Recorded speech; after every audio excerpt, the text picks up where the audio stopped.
નિર્દેશિકા આપ જોઈ રહ્યા છો નવલ ઇન્ડિયા ન્યૂઝ। આજના મુખ્ય સમાચાર।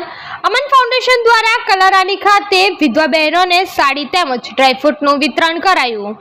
પાવી જેતપુર તાલુકાના નાના દરોલિયાની અમન ફાઉન્ડેશન સંસ્થા દ્વારા કલારાની ખાતે વિધવા બહેનોને સાડી અને ડ્રાયફ્રૂટ્સનું વિતરણ કરવામાં આવ્યું। સાડી વિતરણના કાર્યક્રમમાં 60 જેટલી વિધવા બહેનોને સાડી તેમજ ડ્રાયફ્રૂટનું વિતરણ કરવામાં આવ્યું। સંસ્થા દ્વારા જરૂરતમંદ લોકોને વિવિધ ચીજ વસ્તુઓનું વિતરણ કરવામાં આવે છે। શિયાળામાં બાળકોને સ્વેટર, વૃદ્ધાઓને ધાબળા જેવી વસ્તુઓ આપવામાં આવે છે।